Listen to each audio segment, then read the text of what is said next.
Jadi beda ya, Yes. CV sama portofolio itu beda.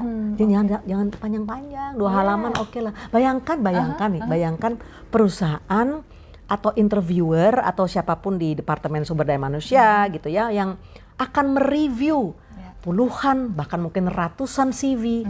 Kalau berlembar-lembar yang kita kirimkan gitu loh.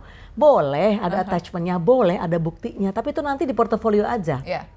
Ya, tapi CV cukup dua halaman, Mbak. Smart FM. Smart Career. Halo Smart Listeners, apa kabar Anda hari ini? Semoga sehat selalu. Senang sekali, saya Audrey Joanna kembali menemani dalam Smart Career dengan set baru bersama dengan Mbak Vivit lagi. Hai Mbak Vivit. Halo Mbak Audrey, senang sekali. Yes, senang sekali juga dengan set yang unik pastinya. Kita akan membahas sesuatu yang juga kalau banyak anak-anak muda sekarang ya, ini suka di set-set dan didesain gitu ya, CV dan juga portofolio. Seperti kita ya, men-set dan mendesain. Jadi apakah penting gitu ya, mungkin sebuah CV atau portofolio didesain sedemikian rupa, tetapi sebelum ke situ nih Mbak Vivit, dan mungkin apa yang dilihat HR dari CV dan portofolio, kita ingin bedakan dulu karena masih banyak teman-teman di luaran sana yang masih bingung nih kalau HR meminta kirimkan CV dan portofolio. Lah ini bukan bedanya apa gitu ya. Oke. Baik. Nanti kita akan kembali ke yang tadi itu yang desain ya. Tapi pertama dipahami bahwa curriculum vitae, CV itu beda sama portofolio atau portfolio ya. CV itu maksimal tuh 2 halaman. Kalau lebih dari 2 halaman, satu kebanyakan. Yang kedua berarti kita kurang pandai merumuskan who we are. Siapa kita, apa capability kita, lalu apa pengalaman kita, seperti itu. Jadi kita sebaiknya mampu untuk membuat atau brand yourself atau sell yourself dalam 2 halaman. Misalnya 2 halaman A4 katakanlah gitu ya. Jadi tentu perbedaannya adalah curriculum vitae versus portofolio. Kalau portofolio itu kumpulan, Mbak. Kumpulan dokumentasi, entah itu let's say penghargaan ya, terus sertifikat.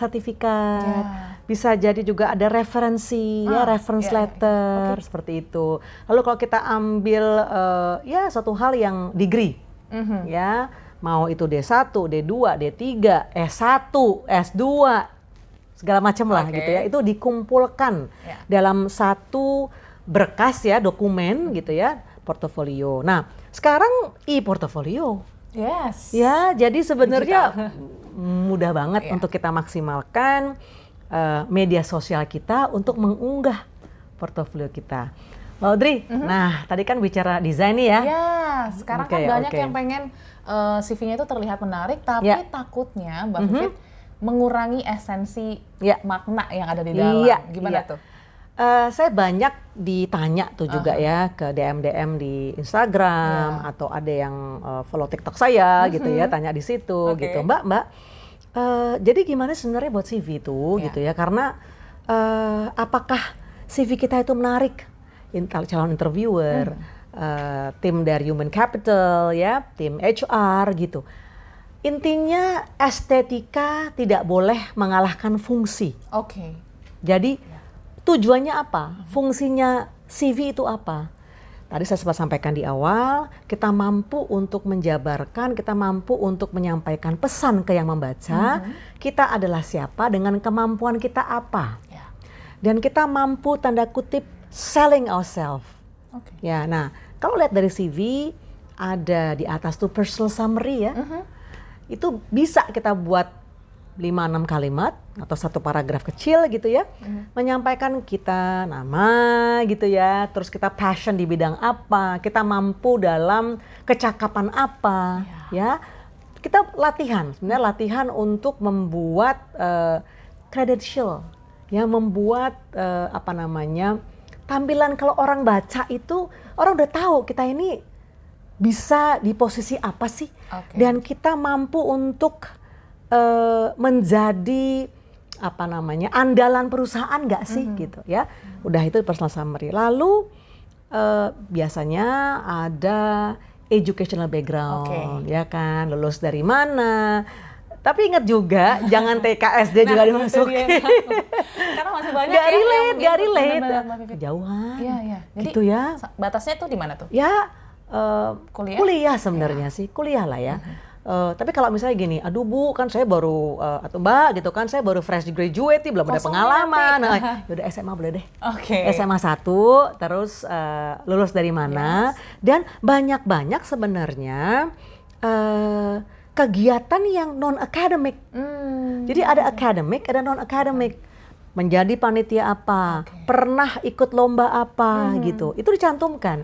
Educational background, certificates misalnya, pengalaman organisasi seperti itu. Terus boleh juga kita cantumkan misalnya nilai IELTS kita atau nilai TOEFL kita gitu ya, atau nilai Cambridge test kita, apapun lah gitu.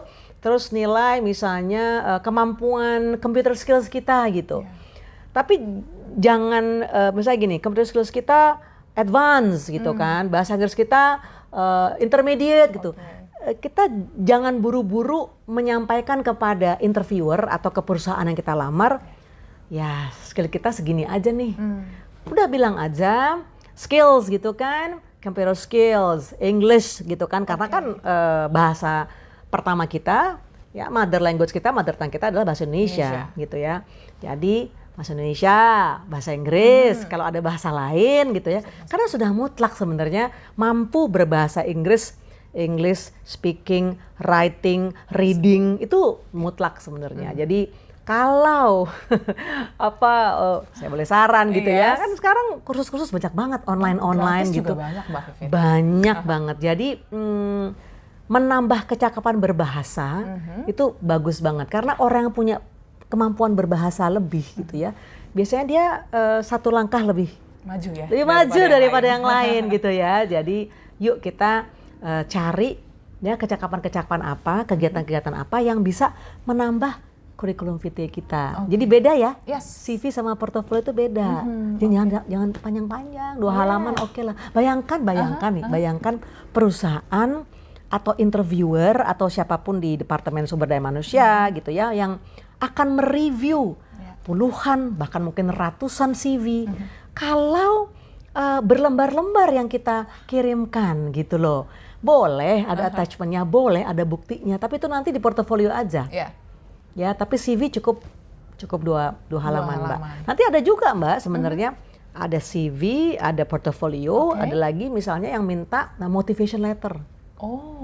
Ada lagi tuh motivation letter gitu ya. Kalau CV memang biasanya bersifat umum. Jadi dia bisa, katakanlah kita buat CV, kita apply ke 10 perusahaan gitu.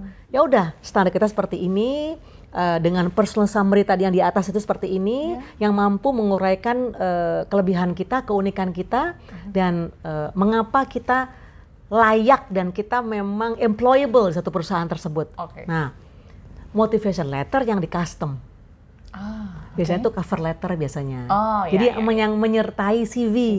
Cover letter. Bahkan ada banyak perusahaan juga yang minta motivation letter gitu. Nah, motivation letter itu yang harus sesuai dengan industrinya, sesuai dengan roles-nya. Jadi peran atau memang vakansi yang ada di perusahaan itu apa, kita mampu untuk menguraikan mengapa kita memang layak untuk dipanggil interview misalnya. Karena kan orang kirim CV gitu kan, belum tentu semua dipanggil tes. Nah, kalau udah dipanggil tes, belum tentu nanti semua dipanggil interview. Jadi tahapannya kan banyak banget, ya kan? Itu berjenjang lah seperti itu. Jadi kita harus pahami bahwa perjalanan ini memang harus dimulai, ya kan? Tahapan ini memang harus dilalui. Cari deh peluang sebanyak-banyaknya, cari informasi banyak-banyaknya, dan exercise, maksudnya latihan. Buat CV begini, desainnya yang clean tapi menarik gitu. Dan nah kalau bicara foto nih, nah ini juga menarik nih, Mbak Vivit. Iya. Karena kita profesional ya, kita mau menjadi profesional. Ya fotonya juga foto yang profesional, ya. Nggak harus yang misalnya bayar mahal di studio gitu ya. Foto gitu nggak harus ya, Mbak Vivit ya. Ya, yang jelas ini ya apa namanya setengah badan terlihat gitu ya, terus ya tampil profesional lah, yakin dan kelihatan kekhasannya gitu, jangan yang gitu. Oke, selfie gitu ya, wah no deh. Yang gitu, yang mau asik gitu ya, atau yang nyengirnya gimana gitu kan ya menampilkan bahwa kita punya keunikan, nih khas banget nih, atau ini beda banget, tampil beda nih gitu ya, kayak bajunya, pakai warnanya atau pakai aksesoris, tapi juga jangan berlebih sih gitu kalau aku ya. Ada yang dulu pernah saya mereview fotonya itu kartun gitu, atau fotonya itu bukan karikatur gitu. Bukan foto. Ya sekarang gini, kalau kita apply-nya for creative director ya, atau di let's say startup yang kreatif gitu ya, ada beberapa pertimbangan karena kita pengen melihat karakter aslinya dan boleh untuk berkreasi, ya boleh-boleh aja, juga nggak kaku banget. Makanya penting untuk kita tahu nature of business yang kita apply itu seperti apa, industrinya seperti apa gitu. Jadi ini maksudnya tidak berlaku general gitu. Kita harus tahu, fast moving consumer goods ya kan, yang seperti apa. Apakah startup, apakah itu dimiliki oleh let's say digital generation gitu kan, yang anak muda gitu. Terus kirim fotonya pakai dasi serius gitu. Duh, ini kok kayak ada bapak-bapak, kok ibu-ibu banget gitu ya. Wah, ini serius banget nih gitu ya. Jadi kita lihat latar belakang sih. Makanya penting banget untuk kita tahu perusahaan kita lamar seperti apa, dan upayakan juga, ini penting. Upayakan juga untuk cari tahu surat itu ditujukan ke siapa. Jadi jangan ini loh, template. Jadi kepada yang terhormat gitu ya, bapak atau ibu HRD gitu. Lah, HRD manager lah gitu kan. Nah, kita cari tahu dong bapak atau ibu itu siapa namanya. Bapak titik-titik, ibu titik-titik, cari tuh nama spesifiknya. Manajer sumber daya manusia atau kepala sumber daya manusia atau human capital director. Cari, kita jangan gini loh, jangan terpaku pada format-format yang sudah memang dulu diterapkan, dulu dibuat gitu, tapi kita tidak inovatif gitu, kita cari gitu. Jadi kalau personal itu lebih dapat gitu. Ya kan? Iya. Gini takutnya gini loh Mbak Audrey. Jadi udah template. Jadi kan tadi bapak atau ibu gitu ya. Terus dengan hormat karena itu template, padahal itu sebenarnya buat ibu. Ya, tapi itu saya bapak gitu. Atau tahu nih bapak siapa bla bla atau ibu siapa bla bla bla. Tapi karena kita ngirimnya ke banyak tempat gitu kan, kita nggak baca ulang lagi. Jadi di atasnya bapak, bawahnya, di sininya ibu gitu, atau kebaliknya ibu di bapak. Nah itu udah maaf ini loh, ini kok itu template ya gitu, orang baca aja ilfil duluan gitu. Ya jadi harus hati-hati juga, latihan, di exercise lah. Dan pastinya jangan lupa sebelum dikirimkan dicek kembali. Iya, teliti lagi. Banget Mbak Vivette. Minta proofread lah, namanya proofread. Jadi teman kita bisa tolong bacain dong gitu. Orang tua kita bacain dong gitu ya. Supaya pastinya first impression-nya bisa dapat gitu ya. Even walaupun itu dari CV ataupun portofolio yang Anda bikin. Semoga membantu untuk mengupgrade CV ataupun portofolio yang akan Anda buat ya, semua listeners, dan juga terima kasih Mbak Vivi. Sama-sama. Semangat ya. Semangat yang sedang menebar jala ya.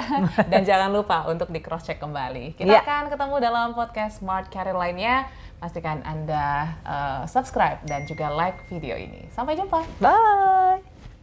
Smart FM. Smart Career. Make your future better.